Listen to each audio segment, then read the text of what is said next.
Now let's see how we can combine our knowledge of trig integrals with u-substitution ideas. We're going to do so first by looking at two integrals. We'll look at integral of cosine of 3x dx, and the integral of 2x times cosecant squared of x squared dx. Notice that this top integral looks much simpler, and in some cases can be almost considered a basic integral, and our bottom integral is much more complex. With u-substitution, we're looking for a composite function often, and then we'll go inside one level.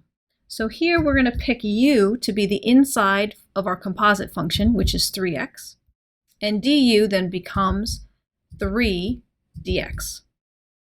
Now if I solve for dx in this second equation, I see that dx is du over 3, and I will use that in my substitution. So I'll have the integral of cosine of u, and I replace the dx with du over 3. Normally we'll pull this 3 out in front. Just be careful that we continue to write it as a fraction, so 1/3 integral of cosine u du. Using our knowledge of the integral of trig functions, or our knowledge of antiderivatives, we know that this is 1/3 sine of u and plus c because we have an indefinite integral. Our last step is to write the solution in terms of our original variable x. So we end up with 1/3 sine of 3x plus c. In our second problem, we see that we have a nested composite function here, cosecant squared of x squared, and we have two choices for you. We can pick cosecant of x squared, so inside the power, this first power, or we can pick the innermost function x squared.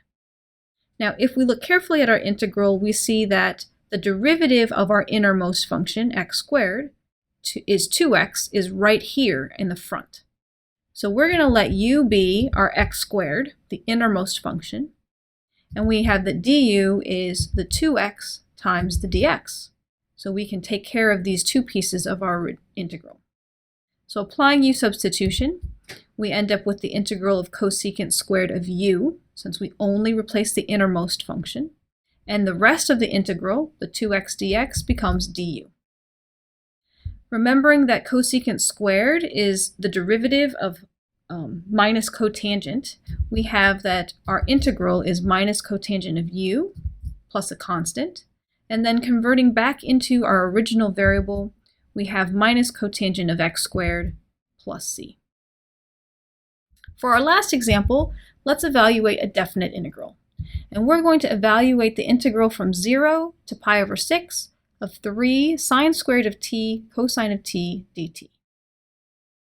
So first, let's think of u-substitution. Let's ignore these limits of integration for a second, and we see that we have a sine squared function. So we can allow u to be sine of t, so go inside the power and pick sine of t, and we have that then du is equal to cosine of t dt. And notice again, we happen to have exactly the differential of u sitting here in our integral.